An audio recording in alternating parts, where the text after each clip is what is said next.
안녕하세요. 대기업에서 자동차 산업과 2차 전지를 담당하고 있는 멘토 한중입니다.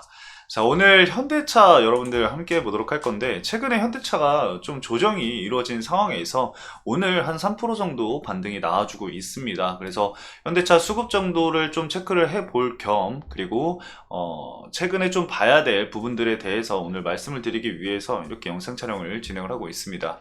일단 제목은 제가 실적과 5월 밸류업에 좀 집중을 해봐야겠다라고 이제 작성을 해봤는데, 세부적으로 좀 살펴보면은 이 국내외 3월 자동차 판매량을 일단 오늘 한번 체크를 해볼 거고요. 물론 여러분들도 기사를 보셨겠지만 기사 보면서 이 판매량은 감소를 했지만 1분기 실적은 예상보다 좋을 것이다 라고 제가 가져왔습니다. 그래서 이 판매량을 보면서 좀 왜 그렇게 생각을 하는지, 그리고 최근에 이제 리포트가 나왔기 때문에 그거 이제 반영해서 같이 좀 말씀을 드려보도록 하겠습니다. 그리고 이제 앞으로 우리가 좀 중요하게 봐야 될 부분들이 어떤 것인지까지도 오늘 간단하게 좀 말씀을 드려보는 시간 가져보도록 할 거니까요. 여러분들 천천히 따라와 주시면 감사하겠습니다. 자, 그럼 본격적으로 현대차 함께 보도록 하겠습니다. 자, 일단은 현대차 잠깐 차트 먼저 보고 뉴스 한번 함께 보도록 하겠습니다. 일단은 지지 구간으로 이제 계속해서 역할을 해왔었던, 그리고 저항 구간 역할을 해왔었던 가격대인 21만 5천 원을 좀 지켜주는 모습을 보여주고 있습니다. 해당 가격대를 지켜주면서 오늘 3.7% 현재 반등을 하고 있는데, 아직까지는 좀 상승 여력이 다소 좀 부족한 부분은 있습니다. 그래서 해당 가격대 부근에서 일단은 일부 횡보하는 모습을 보여줄 가능성도 존재한다 라고 생각을 해주시면 좋을 것 같아요. 그래서 주가 동향은 아직까지는 좀 체크를 해보면서 우리가 기다려야 될 게 1분기 실적, 1분기 실적과 그리고 5월 달에 이제 예정이 되어 있는 밸류업, 정부에서 진행하는 이제 밸류업 프로젝트, 이 프로그램의 세부 규정이라던가 그런 부분에 있어서 이 현대차도 추가적인 주주가치 개선안이 나올지에 대해서 지켜봐야 될 것 같습니다. 최근에 주가 상승이 강하게 나왔었던 구간이 이 주주가치 제고를 위한 이 밸류업 프로그램 관련해서 나왔던 부분이 있기 때문에 5월 달에 나올 밸류업 프로그램도 중요하게 우리가 지켜봐야 되는 이유 중에 하나다라고 좀 말씀을 드릴 수가 있을 것 같습니다. 그래서 그 부분은 제가 잠시 뒤에 한 번 더 또 말씀을 드려볼게요. 그래서 일단은 기사 한번 같이 보도록 하겠습니다. 자, 일단은 현대차 3월달 이 판매량이 좀 감소를 했다라고 하는데 36만 9,132대를 기록을 했다라고 해요. 전년 대비 3.7% 정도 감소를 했는데 좀 자세하게 살펴볼게요. 일단 지난달 국내 6만 2,500대에서 해외 30만 6,628대로 전 세계 시장에서 전년 대비 3.7% 감소한 총 36만 9,132대를 판매를 했다라고 합니다. 국내 판매 같은 경우는 전년 대비 16.1%를 감소를 했고, 해외 판매 같은 경우는 전년 대비해서 0.7% 감소를 했다라고 해요. 그래서 밑에 내용은 이제 국내 시장에서 판매된 차량 대수와 그리고 해외에서 판매된 이제 차량 대수 같은데, 이거는 사실 뭐 크게 중요하진 않은 것 같아요. 크게 중요하진 않고 우리가 좀 어떤 부분을 봐야 하냐면은 이 글로벌 도매 판매량이 현재 100만 3천대, 이 전년 동기 대비해서 마이너스 1.9%를 기록을 했는데, 특히 국내 판매량이 마이너스 16.3% 감소한 16만 대를, 그리고 해외 판매 같은 경우는 1.4%가 증가를 한 이 84만 3천 대를 기록을 했는데, 국내 판매 같은 경우는 여러분들도 아시다시피 일단은 금리 자체가 좀 문제였죠.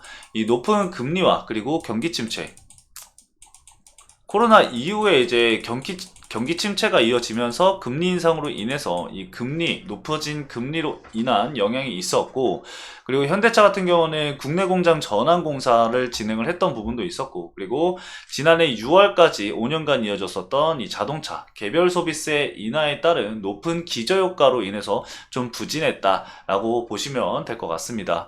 해외 판매량이 현재 북미가 7%가 좀 증가한 모습을 보이고 있는데, 이 부분이 좀 성장을 이끌 것으로 추정이 되고 있습니다. 보입니다. 그래서 해외 판매량을 좀 더 집중적으로 우리가 지켜볼 필요가 있을 것 같고, 매출액은 이 판매량 감소에도 불구하고 환율 상승과 그리고 SUV 그리고 하이브리드 차량의 비중 증가로 인해서 일부 상승할 것으로 예상이 되고 있고, 그리고 제네시스 판매도 지금 현재 호조로 보이고 있는 상황이고, ASP도 지금 상승하고 있기 때문에 매출액 자체, 이 외형 성장 자체는 이루어질 것이다 라고 보고 있습니다. 그리고 이제 영업이익 같은 경우도 분기평균 환율도 전년 동기 대비해서 4% 상승을 했고, 이 하이브리드 차, HEV죠. 하이브리드 차의 이 전기차 대체 효과, 이 전기차가 현재 판매 대수가 줄어들고 있잖아요. 수요가 이제 부진하고 있는 상황 속에서 하이브리드 차가 그 부진한 만큼의 판매 성장을 이뤄내고 있는 상황이고, 현대차도 그에 따라서 이 하이브리드 차량에 추가적인 이 투자를 진행을 하고, 그 다음에 판매 증가가 눈에 띄게 지금 나오고 있는 상황이기 때문에 전기차 부진에 있어서는 하이브리드 차량의 판매 증가로 인해서 어느 정도 이 해지를 하고 있는 모습을 보여주고 있습니다. 자, 그래서 차트 다시 보시면은 일단은 주가락이 나왔던 시기가 이 3월 말부터 이제 주가락이 좀 이어졌는데, 이때가 이제 그거죠. 이 밸류업 정책 약화 우려감이 좀 내비쳤었던 시기이기 때문에 그로 인한 차익 실현 물량이 일부 나왔다라고 보시면 될 것 같습니다. 여기에 이제 추가적으로 삼성전자의 주가 상승, 이 블랙홀 현상이죠. 이 삼성전자에서 수급 블랙홀 역할을 하게 되면서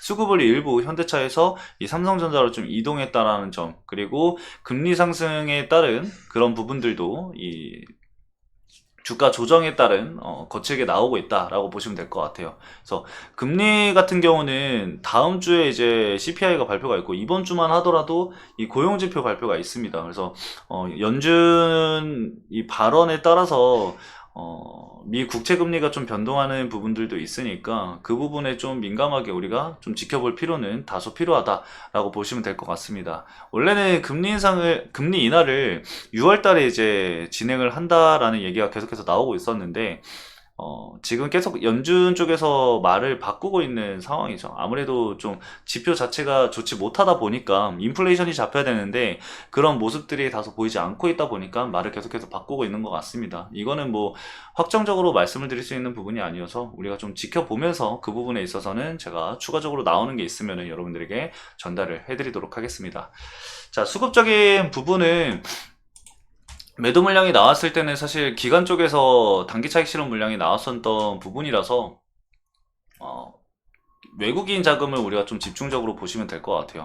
기관은 계속해서 원래 매도를 했었던 주체이기 때문에 크게 영향은 없다라고 보셔도 될 것 같고, 메이저 수급인 외국인 자금이 크게 이탈한 부분은 없습니다. 그래서 외국인 자금 이탈 유무만 좀 체크를 해주시면 될 것 같아요. 현재 모건 스탠리, 뭐 CLSA, 그리고 모건 스탠리, JP 모건, 시티그룹, 메릴린치, 골드만삭스, 뭐 BNP 파리바 등등등 이 외국계 증권사에서 큰 물량들을 보유를 하고 있습니다. 특히나 JP모건은 160만 주, 그리고 CLSA에서도 160만 주, 모건 스탠리에서는 130만 주, 그리고 시티그룹에서는 100만 주 정도를 보유를 하고 있기 때문에 이 물량들이 매도가 나오게 되면은 하방 압력이 그만큼 가해질 수밖에 없겠죠. 그래서 외국인 물량이 매도가 나오는지를 유심히 지켜봐야 되겠습니다. 그래서 5월달까지 실적 이슈, 그리고 5월달에 밸류업 이슈, 그리고 외국인 수급까지 체크를 하시면서 주가 동향 지켜보시면 될 것 같습니다.